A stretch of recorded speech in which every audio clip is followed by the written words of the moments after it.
Hi guys, Arthur here from Homeowner DIY. In this video, I'm going to be repiping a 2-compartment kitchen sink. The original call for this was that the sink was slow draining, more than likely due to grease buildup. But when I went to go check, I realized that first of all, there is no clean out, and then the dishwasher Y has been tied in the wrong spot, allowing sewer gas to come into the house. For me, this will be a simple job because I've been plumbing for 20 years, but we are going to take this sink that has code violations and turn it into code compliant. So what we'll do now is look at our setup. Alright, this is the piping for the sink. So I asked the homeowners if they had a clean out. They didn't know. So when I looked at this, I realized, first of all, there is no clean out. Second of all, the dishwasher Y is in behind the trap. I asked if they smelled any sewer gas. They said yes. And this is the reason why, because the dishwasher Y is on the wrong side of the trap. It should be on the FOP side. So the plan here will be to cut off the 90 at the wall, put in a 45, a Y with a fitting clean out, and then repipe from the wall to the sink. I'll put the dishwasher Y on the FOP side, which is going to be the correct side. And then I'm also going to hang up the dishwasher drain line so it has a correct high loop. So with that in mind, what we'll do now is material and tools. Alright, this is the materials list for this job. This is all 1.5" ABS fittings, 90 union trap, end cap cleanout, Y, T, 45. For the dishwasher, I don't know if I need 3/4 or half, so I have a 3/4 dishwasher Y, a 1/2" dishwasher Y. I plan on reusing the gear clamp that is already there. 1.5" slip adapter. This is a fitting slip adapter. This is an 1.5" regular slip adapter. Latex gloves, ABS glue, number 8 by 1" screws, steel strap. Now I plan on reusing the cup drains that are there, but because I'm going into the slip adapters here, I'm going to need 2 1.5" brass tail pieces, nuts, plastic washers, and then 1.5" ABS pipe. Guys, this is what I believe I need for material on this job. So what we'll do now is a tools list. Alright, this is the tools list for this job. So I have my cordless kit. I'll need the Sawzall and probably the impact. Hacksaw, I have my pouch, so hand tools, measuring tape, level nut drivers, a container for water, a work light, and then an extension cord. Guys, this is all we need for tools on this job. So let's repipe this kitchen sink. First thing that needs to be done is the drain needs to be removed. So I'm going to undo the union nut on the trap. There is a container underneath to catch the water. And then the nut for the slip adapter or whatever they got going on here also needs to be undone, and then the trap can be removed. Next, I'm going to loosen off the gear clamp that is connecting the dishwasher drain to the dishwasher Y. Now keep in mind that there's going to be water at the bottom of the hose at the low end, so just be careful that you don't spill and make a mess. The 2 nuts that connect the T90, whatever this type of thing is, can be removed. I've never used one of these things. I don't even know if you can put like a dishwasher wire or cut in fittings, but the nuts can be loosened off and the part can be removed.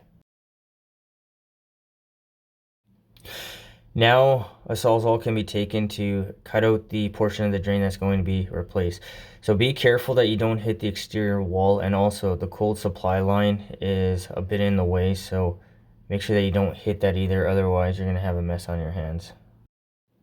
Noticing the rust on the bottom of the cold supply line.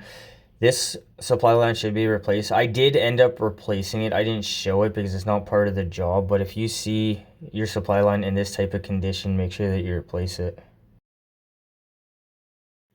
I strapped up the trap arm to the stud. It looked a little bit flat, so I just went ahead and strapped it up instead of using the nails that was supporting the trap arm before. I glued on the 45 to the trap arm. I gave it a little bit of grade, a little bit of slope, and now I'm going to glue the fitting clean out into the end of the Y. This will be the clean out for the kitchen sink to make sure that this is serviceable. I'm going to dry fit the Y into the 45 and figure out what I need to do for grade and length of the trap arm. I did a mock-up with the trap to make sure that the trap, T, and slip adapter is all going to work out, and it will. So I'm going to go ahead and glue the Y in. Now make sure when you glue your Y in that you give it adequate slope so your trap arm is going to have proper slope so everything's going to drain properly. Using a level grade can be checked. Give it roughly 1/4 inch per foot. You don't want crazy grade on a trap arm. 1/4 inch per foot is fine. If you give it too much grade, you're probably going to have problems with your trap. Now I'll put on the brass tail pieces. So keep in mind that there is a nut and a plastic washer that needs to be between the cup drain and the tail piece, otherwise you're going to have a leak. I'm going to put on the 2 brass tail pieces together and then continue on with the drainage. So here's a mock-up for the trap and slip adapter. By doing a mock-up like this, it'll give you an easy way to measure the length of pipe between the Y and the 90 for the trap. I've now measured and cut my piece for the trap arm, so I'm going to glue the piece of pipe onto the 90. Now for this joint, be sparing with the glue. I've talked about this in other videos, guys. Check out the card about not putting so much glue because you can have a drop run down into your seat for your trap. But otherwise, the trap arm can now be glued into the Y. Once the trap arm is glued in, I'm going to put a level onto the bottom of the 90 to make sure that it's level. With the 90 for the trap glued in, I always do a dry fit to make sure that the trap portion is going to fit between the vertical pipe and the 90 without issue. Remember, this is a union, so it has to be bang on. Now both slip adapters can be put onto the tail pieces, and then the piping between the 90 for the left compartment sink and then the T for the right compartment sink can be all figured out. Again, I like to do a mock-up for my fittings to figure out elevation, make sure that there's going to be enough slope for everything. I also like to put my dishwasher Y right in the middle of the 2 compartments because the human eye likes symmetry. I went ahead and I glued the 90 and the slip adapter together for the left compartment, and now what I'm going to do is I'm going to throw the trap dip back on and figure out where I'm going to have my T for the right compartment. There's just enough space for the T, so everything is going to work out here, but this is why I also had fitting slip adapters in case I needed an extra 3/4 of an inch on either side. Now I'm going to glue the slip adapter and the T together. So when I do a sink, like a 2 compartment kitchen sink like this, I like to get my 2 pieces ready to go, measure my Y, and then turn everything in together. You have to think ahead how you're going to glue your stuff together, because if you do this the wrong way, you're going to run into problems trying to get everything in.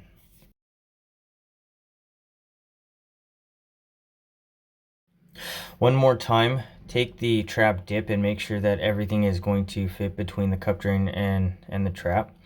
And now, between the T and the 90, the measurement can be made. Remember, there is a dishwasher Y that's going in.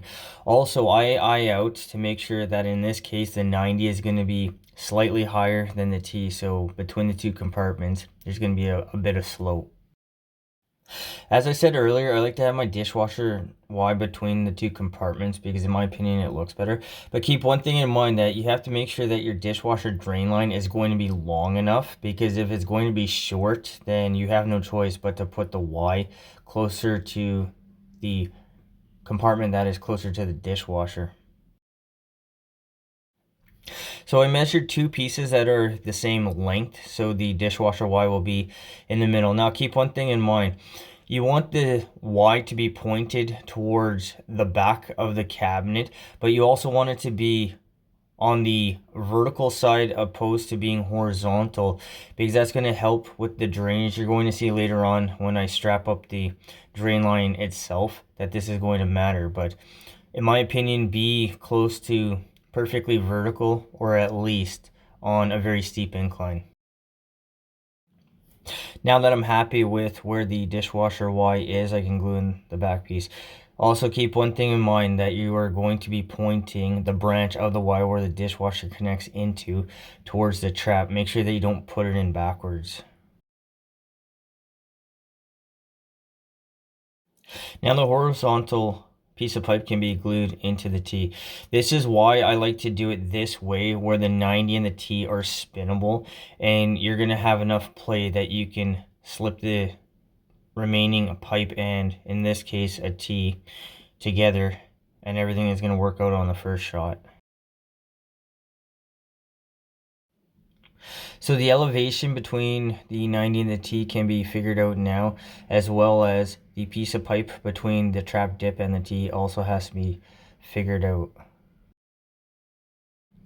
Now the trap can be glued in to complete the piping portion of this job.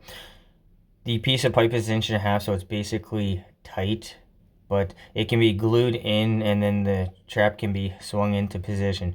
Now make sure that you tighten the nut up right away to make sure that everything's actually going to work properly. Remember, this is a union trap, so if something is off, you're going to have a leak that you won't be able to fix because everything's been glued together.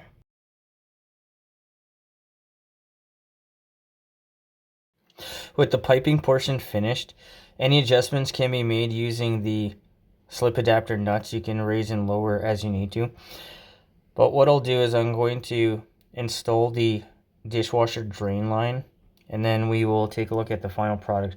Now, remember to test. I'm not going to show that part, but remember to fill up both sides about half full. Alright, this is the finished product.